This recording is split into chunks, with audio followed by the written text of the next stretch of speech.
오늘 여기 성경 말씀에 있는 대로 예수님이 어린아이를 하나 불러서 그들 가운데 세우셨는데 현사가 거기 딱 서 있으니까 성경 말씀이 더 분명하게 와닿는 것 같습니다.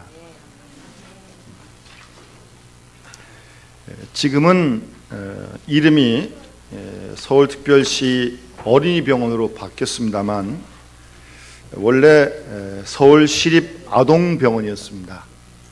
한때 그 서울시립아동병원에 무위탁한 어린이가 한 300여 명 있었던 적이 있습니다. 그 중에 270명은 장애 어린이였습니다. 지금은 건물도 새로 짓고 시설도 많이 확 달라졌습니다만 한때 그럴 때가 있었습니다. 이 아이들은 버려진 아이들이었습니다. 어머니들이 아이들을 진찰하겠다고 데려왔다가 의사한테 맡겨놓고 사라진 것입니다. 이렇게 시립아동병원의 어린이들은 어머니로부터 버려진 생명들입니다. 특별히 몸에 불편함이 있는 어린이는 입양도 안 된다고 합니다. 키워보아야 아무 쓸모가 없는 이 아이를 위해 자신의 청춘을 바쳐가며 투자하고 싶지 않다고 그렇게 생각하는 어머니들로부터 마치 아이들이 무생물인 양 버려진 아이들입니다. 체력이 남만 못하다고 내버리고, 지능이 남만 못하다고 버려지고, 인물이 남만 못하다고 팽개치고, 내 마음에 들지 않는다고 버려진 아이들이 이 세상에 얼마나 많은지 모릅니다. 꼭 쓰레기를 버리듯 어디에다 갖다 버리는 것은 아니지만 사실은 버려진 아이들이 많습니다. 내 품에 두고도 버린 것이나 다름없는 그런 아이들이 또 정말 많습니다. 어떤 공간에 버려진 건 아니지만 정신적으로 이미 버려진 아이들의 수가 셀 수도 없이 많은 것입니다. 부모들의 버리는 말과 행동, 그리고 버리는 행위, 이런 것이 오늘의 우리 세상을 어지럽게 만드는 근본이라고 그렇게 생각이 되어집니다. 세상이 이처럼 어린아이들을 가볍게 여기고 그들의 가슴을 멍들게 할지라도 우리 기독교는 분명히 어린 영혼들을 소중히 여기는 종교인 것입니다. 마태복음 11장 25절을 보십시오. 예수님은 복음이 어린아이들에게 계시되는 것을 감사한다고 말씀하셨습니다. 아버지여, 이것을 지혜롭고 슬기 있는 자들에게는 숨기시고 어린아이들에게는 나타내심을 감사합니다 라고 그렇게 주님이 말씀하셨습니다. 비록 어린아이들이 세상 이치에는 눈이 뜨이지 않았다 할지라도 하나님 나라에 관한 한 아무리 지식이 많은 어른일지라도 어린아이 한 영혼을 따르지 못한다는 말입니다. 하나님 나라의 진리는 어린이들이 더 먼저 알고 어린이들이 더 빨리 깨닫게 되는 것입니다. 훌러신학교에 라저스라고 하는 유명한 조직신학 교수님이 계셨습니다. 지금 은퇴하셨는데요, 아주 훌륭한 교수님이신데 이분은 주일만 되면 유명한 교회, 유명한 모임의 초청을 다 거절하시고 자신의 모 교회에 나가서 이 박사님이 교회학교 아이들을 가르칩니다. 그 코울리게 어린애들에게 말씀을 전하는 교사로 봉사한다는 겁니다. 그래서 어떤 기자가 교수님, 당신같이 심오한 지식을 가지신 분이 어떻게 말도 제대로 알아듣지 못하는 저런 아이들에게 성경을 가르칩니까? 아이라고 대화가 됩니까? 그렇게 물었습니다. 그때 이 교수님은 이렇게 대답을 합니다. 어린아이에게 통하지 않는 진리는 진리가 아닙니다. 어린아이가 이해하지 못하는 성경은 성경이 아닙니다 라고 분명히 대답을 했습니다. 깨끗한 하나님의 말씀은 어린아이들이 먼저 알고요, 그들에게 먼저 열려 있다고 주님께서도 말씀하십니다. 어린아이들의 순진무구한 마음을 지식으로 가득 차 있는 어른들의 머리보다 높이셨습니다. 실제로 어린아이들이 어른보다 낫다는 점을 우리는 예수님의 예루살렘 입성 장면에서도 볼 수 있습니다. 예수님께서 나귀를 타시고 예루살렘으로 들어올 때 많은 사람들이 호산나 호산나 외치며 주님을 맞았습니다. 그러나 예수님을 미워하는 제사장들이 나왔을 때 그 위협에 두려움을 느낀 어른들은 모두 다 사라지고요, 끝까지 호산나를 부르며 예수님 곁을 떠나지 않는 것은 어린아이들 뿐이었다고 마태복음 21장 15절에 분명히 말씀하고 있습니다. 그때 예수님은 어린아기와 젖먹이들의 입에서 나오는 찬미를 온전케 하셨나이다라고 시편 8편 2절의 말씀을 들어서 어린아이들을 축복하셨습니다. 여러분, 자녀 교육 그러면 세계적으로 유대인의 어머니의 자녀 교육을 모두 다 말을 합니다. 하여튼 유대인들의 그 어머니의 자녀 교육은 좀 특별하고요. 그런데 이 유대인들의 어머니들은요, 결단코 자녀들을 다른 자녀와 비교하지 않는 그런 교육을 시킵니다. 그런데 우리 부모님들은 가끔 보면 좀 좋지 못한 교육 방법들이 있는데 몇 가지 한번 꼽아보면요, 자녀를 교육하는데 부모들이 위협형을 쓰는 부모가 있습니다. 예를 들어서 너 한 번만 더 그런 짓 해봐, 꼭 죽일 것 같아요. 그렇게 위협하는 그런 교육. 또 남들과 비교합니다. 쟤는 안 그러는데 너 왜 그 모양이니? 그렇게 비교하는 교육도 잘못됐고요. 그런가 하면 또 나열형 교육이 있어요. 너 언제 그랬고 너 언제 그랬고 하면서 잘못한 거 다 모아뒀다가 한꺼번에 줄줄이 다 그냥 도매금으로 다 묶어가지고. 그런가 하면 또 조소하는 그런 교육이 있습니다. 잘 논다. 이건 잘 논다는 게 아니라 아주 비꼬는 말이에요. 아주. 어디 두고 보자 이제 그러는 거죠. 그런가 하면 변덕형 교육도 있습니다. 일괄성이 없어요. 똑같은 잘못했는데 어떤 칭찬하다가 어떤 때는 아무 말도 하지 않습니다. 그러니 아이들이 갈팡질팡할 수밖에요. 이런 유형들은 다 좋지 못한 교육 방법입니다. 유대인들의 어머니는요, 절대로 자기 자녀를 다른 자녀와 비교하지 않습니다. 그래서 그 유대인들의 아이들은요, 시기, 질투, 경쟁심 그런 거 없어요. 비교하니까 시기하고 비교하니까 질투하고 비교하니까 경쟁하는 거 아닙니까? 얘는 얘대로, 쟤는 제대로 다 갈 길이 있는 거니까. 이런 교육의 그 대표적인 성공 사례가 여러분 잘 아시는 아인슈타인입니다. 여러분, 아인슈타인이 고등학교 때요, 성적표에 이런 평가를 받았다고 합니다. 이 학생은 앞으로 무슨 공부를 해도 성공할 가능성이 없음. 이런 통지표 집에 가져오면 여러분 어떠시겠어요? 초상집이죠, 초상집. 그렇지 않겠습니까? 그런데요, 이 아인슈타인의 어머니는 그 성적표를 받아들고 낙심하지 않았습니다. 그리고 뭐라고 얘기했냐면 아인슈타인한테, 얘야 걱정할 거 없다. 남과 같아지려고 하면 결코 남보다 나아질 수 없는 법이다. 하지만 너는 남과 다르기 때문에 기필코 훌륭한 인물이 될 것이다. 그렇게 아인슈타인을 격려해 주었습니다. 결국 그 어머니가 말한 대로 아인슈타인은 세계적인 물리학자가 될 수 있었던 겁니다. 그런데 우리는 그것을 잘 못 알아보고 누구는 어떻고 그러면서 쓸데없이 남의 집에 대고 비교하면서 자기 집 아이의 재능을 엉망으로 만들어버리는 경우가 있다는 것입니다. 또 하나 유대 사람들의 그 교육 방법 중에 중요하고 훌륭한 것은 그 자녀들을 위해 축복받게 하고 싶다는 그런 마음이 굉장히 강합니다.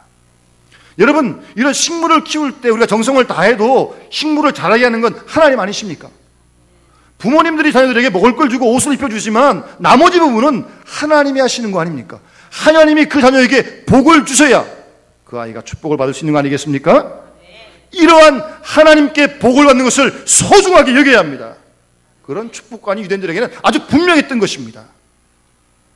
그래서요, 유대인 어머니들은요, 동네에 유명한 랍비가 딱 오시면, 오늘 목사님 같은 목회자들이죠, 그들에게는요, 그러면 아이들을 다 데려가가지고 선생님, 이 아이에게 복을 좀 빌어주십시오. 랍비에게 축복해달라고 아이들 다 데려서 기도받게 합니다. 이러한 것이 그들의 풍속이고 교육 방법이었습니다. 같이 그 랍비에게 가서 축복을 받게 하고 랍비로부터 하나님 말씀을 듣게 해줍니다. 어머니도 같이 듣습니다. 같이 듣고 와가지고 집에서도 아이들에게 그 말씀을 자꾸 되새겨 주는 겁니다. 아, 랍비 선생님이 이런 말씀하지 않았냐고. 그러면서 아이들 마음속에 그 랍비를 존경하는 마음이 들게 합니다.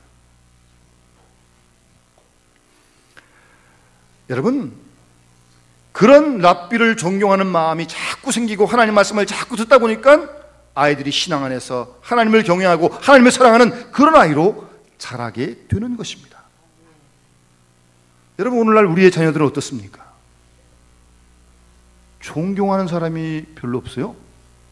뭐 어느 두 살 보니까 1위가 연예인, 뭐 2위가 무슨 박지성 같은 뛰어난 뭐 축구 선수, 돈 많이 버니까. 물론 뭐 그런 것도 좋은 재능이긴 하지만 어떻게 좀 그런 사람들을 다 이렇게 바라는 그게 좀 뭔가 좀 하여튼 기현상입니다. 눈에 보이는 귀감이라고 하는 그것은 세상에 입속을 차리기에 바쁜 그런 우리의 모습만 바라보고 있는 건 아닌지 모르겠습니다. 도대체 우리의 자녀들이 무엇을 본받고 자랄 수 있겠습니까? 우리 자녀들에게 훌륭한 사람의 본을 제시해 주어야 합니다. 그들에게 이상을, 비전을 심어줘야 한다는 말씀입니다. 오늘의 본문을 한번 보십시오. 예수님 앞에 지금 한 어린아이가 서 있습니다. 그런데 제자들이 묻습니다. 천국에서는 누가 제일 큽니까? 라고 묻습니다. 이 질문을 이해하기 위해서 마태복음 17장을 앞에 보면 예수님께서 변화산으로 올라가시는데 예수님과 제자가 올라가지 않습니까? 잠시 후면 지난주 본문대로 예수님의 모습이 변모되어지는 그런 모습을 보여줄 것입니다. 그때 베드로와 요한과 여보 세 제자만 데려갔어요. 나머지 9은 지금 산 밑에 있습니다. 9명의 제자가 별로 마음이 좋지 않았을 것 같아요. 이 셋만 딱 데려가니까 우리는 뭐예요 도대체? 그래서 질문한 게 천국에서는 누가 큽니까? 그렇게 물은 거예요. 말을 바꾸면 주님이 장차 하나님 나라 이 땅에 이루실 때 그때 누가 제일 웃자리 않겠습니까? 베드로입니까? 요한입니까? 야고보입니까? 그렇게 질문하는 거죠. 그 질문에 예수님의 대답은 누구든지 여기 있는 이 어린아이와 같이 자기를 낮추는 그이가 천국에서 큰 사람이라고 주님은 그렇게 말씀을 하십니다. 예수님은 어린아이를 세우셔 그들에게 보여주었습니다. 이 어린아이를 보고 배우라는 겁니다. 어린아이를 보라는 거예요. 그들에게 배우라는 거예요. 그리고 그들과 같이 되라는 말씀입니다. 건방지게 높은 자리만 바라보지 말고 고개를 낮추면서 마음을 돌려가지고 어린아이와 같이 되어라고. 그렇지 않으면 천국에서 큰 자가 될 수 없다고 주님은 그렇게 분명히 말씀하십니다. 오늘날 우리들의 문제는 너무 큰 사람에게 마음을 쓰고 자기도 어떻게 해서든 크게 돼보려고 하는 것이 큰 문제입니다. 크고 싶은데 크지 않으니까 어떡합니까? 남을 시기하고 질투하고 옆에 사람을 어떻게든지 끌어내리려고 그러고 수단과 방법을 가리지도 않고요. 이것이 큰 문제입니다.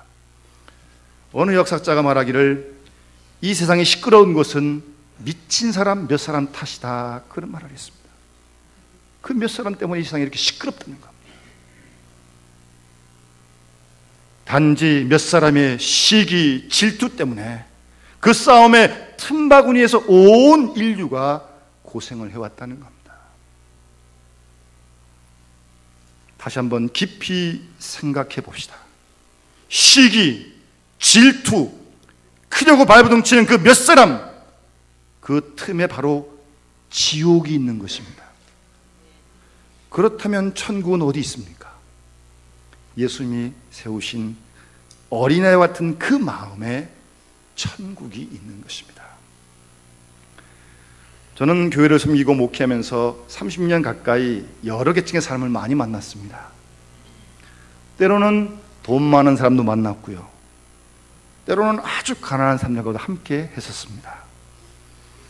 또 사회적인 높은 지위에 있는 사람도 만났고 그 반대의 경우 고생하는 사람들도 만났습니다. 그런데 제가 그렇게 많은 계층의 사람을 만나면서 한 가지 분명히 깨닫는 것은 뭐 형편이 어떻든 간에 이 존경받는 사람들을 가만히 보면요, 그분들의 마음에 하나같이 순진한 데가 있어요. 그 연세에 그 위치에 아주 걸맞지 않게 참 순진한 데가 있어요. 정말 어린아이 쪽에 가까운 그런 사람들 말입니다. 어린아이의 성향을 지닌 그런 사람들이었습니다. 그런가 하면 자신이 제일 크다고 여기는 사람, 스스로 잘났다고 생각하는 사람, 교만한 사람, 가만 보면 그 끝이 별로 좋지 못해요. 자기를 못 이겨서 고생하는 것을 종종 봅니다. 그래서 예수님께서 돌이켜 어린아이와 같이 되라고 말씀하시는 겁니다. 어른이 되어도 연세가 많이 뒤에서도 마음은 어린아이와 같고 생각은 지식이 많아도 어린아이와 같은 그런 생각을 가진 사람이 높음을 받는다고 주님은 그렇게 말씀하고 있는 것입니다. 세상이 힘들고 거치다 할지라도 우린 비록 구석에 살지만 우리의 마음속에 있는 이 천진함을 잃지 않고 그 우리의 생각 속에 티가 없는 그런 사람 속에 주님 주시는 평안이 있는 줄 믿습니다. 그런 사람의 마음에 천국이 있다는 말씀입니다. 그런데 교만하고 시기하고 질투하고 중상모략하고 마음으로부터 썩었다면 지옥이 따로 없습니다. 바로 거기가 지옥 아니겠습니까?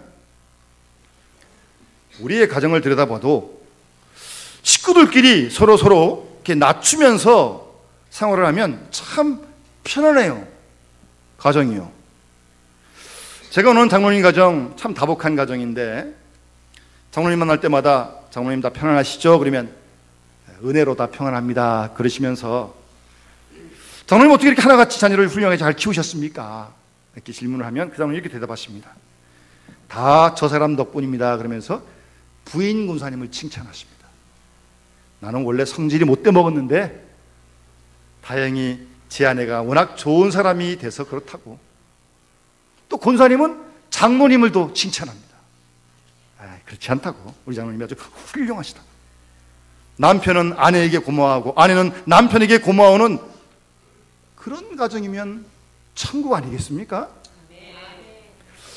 그런데요, 안 그런 가정도 있어요. 서로 간에 헐뜯고 그저 잘못만 얘기를 합니다. 목사님, 저렇게 형편이 없답니다. 저 사람이 너무 솔직하신 건지 옆에 있는 식구를 막 비방을 하고요. 또 아이들 보고도 얘들아 니네들 애비 절대 닮지 마라. 참 힘듭니다. 여러분 그런 가정이 있다면 참 어려운 거 아니겠어요? 자녀에 대해서도 마찬가지입니다. 자녀들이 아름답게 큰 것을 보고 부모님에게 참 자녀를 잘 키웠습니다 그렇게 물어보면 부모님 하신 말씀이 무슨 말씀을요, 명색이 부모지만 이렇다하게 잘 가르친 것도 없는데 그저 잘 커져서 고마울 뿐입니다. 그 아이들도 그냥 그대로 칭찬하는 거죠. 그런데 또 어떤 부모님은요, 자식을 두고 네 집 자식인지 알 수가 없다. 자기가 다 놓고 누굴 닮아서 조건인지 모르겠다. 부모님들은 다 훌륭한데 애들이 다 엉망이라고 이제 그렇게 핀잔을 주는 부모도 간혹 있습니다. 여러분 이와 같은 것이 천국과 지옥의 차이가 아니겠습니까? 여러분 교만한 마음이 지옥을 만듭니다. 그래서 예수님께서 말씀하시기를 어린아이와 같이 자기를 낮추라고 그렇게 말씀하시는 겁니다. 여러분 성경을 잘 보시고요, 예수님이 천국에 대해서 3대 절대 조건을 말씀하시는데 다른 건 몰라도 이거는 꼭 지켜야 천국에 들어갑니다. 요한복음 3장에 보면 예수님께서 물과 성령으로 거듭나지 않으면 천국에 들어갈 수 없다고 말씀하셨고요, 남을 용서하지 않으면 천국에 못 들어간다고 말씀하셨고요, 오늘 본문 어린아이와 같이 자기를 낮추지 않으면 천국에 들어가지 못한다고 말씀하신 세 말씀 우리가 꼭 기억해야 합니다. 특별히 어린아이와 같은 마음, 자기를 낮추는 마음입니다. 자기를 남보다 낮추는 거기에 하나님 나라가 깃드는 것입니다. 여러분 어린아이를 잘 보세요. 어린아이는요, 원래 어머니가 있으므로 자기가 있음을 압니다. 어머니가 곁에 있다고 생각할 때 무엇인지 알 수 있습니다. 그리고 스스로 홀로 선다는 생각은 요만큼도 생각하지 못합니다. 그래서 어머니가 곁에 없으면 금방 울어버리고 맙니다. 어린아이들은 전적으로 부모님만 의지하고 부모님만 인정을 하고, 그래서 부모님의 사랑을 전적으로 믿고 안심하는 것이 어린아이들입니다. 자기가 어떻게 하든 간에 어머니가 자기를 사랑해 줄 것이라고 그렇게 아주 꿀떡같이 믿습니다. 여러분, 이 내용을 한번 여러분 주님께 한번 잘 적용해 보세요. 우리가 주님이 있기 때문에 내가 있음을 우리가 알고요, 주님이 옆에 계시다고 믿기 때문에 무엇인지 우리가 할 수 있는 거 아니겠습니까? 따라서 우리 스스로 주님 없이 아무것도 할 수 없어요. 그렇지 않습니까? 그래서 주님이 안 계시면 우리는 불안합니다. 불안해요.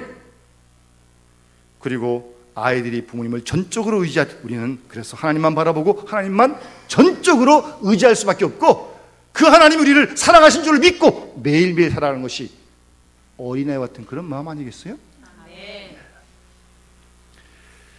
여러분뿐만 아니라 우리가 정신적인 사랑 그러는데 뭐 어른들만 정신적인 사랑하는 건 아닙니다. 아이들도 정신적인 사랑을 느끼고 있어요.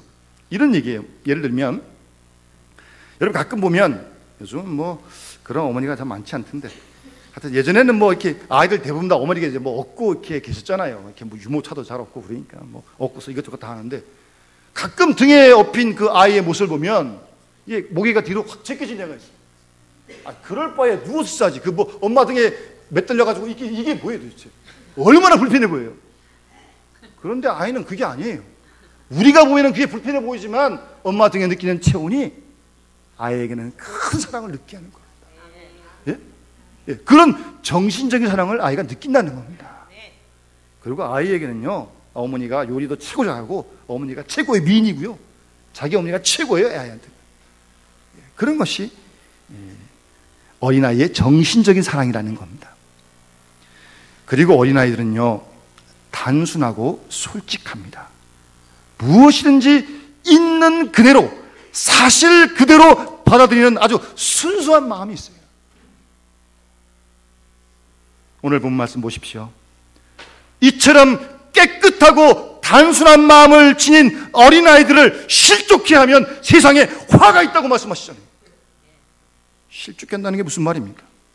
실망시킨다는 말입니다. 아이들의 겸손한 마음에 실망을 주어 소외감을 느끼게 하고 모멸감을 느끼게 하고 결국 그것으로 불신이 가득 찬 사람이 되게 하면 이런 화를 입겠다는 거예요. 요즘 이 젊은 친구들에게 이렇게 뭘 얘기를 해보면요, 이 말을 안 들어요. 생각해 대주는 말인데 아주 듣질 않습니다. 듣질 않습니다. 뭐 무슨 말입니까? 못 믿겠다는 거죠. 왜 이렇게 모든 것을 우리 아이들이 불신의 눈으로 바라봅니까? 왜 이렇게 되었어요? 굳게 믿었던 사람들로부터 너무 많은 실망을 받았기 때문입니다. 그래서 불신이 쌓인 거예요. 그래서 아무도 안 믿습니다. 자기 말고는. 우리 부모님들의 책임이 참 큽니다. 여러분, 맹자 어머니의 삼천직유란 말 잘 아시죠? 자녀를 위해서 3번 이사했다는 얘기인데, 그래서 요즘은 뭐 강남 8학군에 많이 이사를 가는 모양인데, 여러분 중요한 건 학교가 아닙니다. 그 어머니의 마음이에요. 그 어머니의 마음.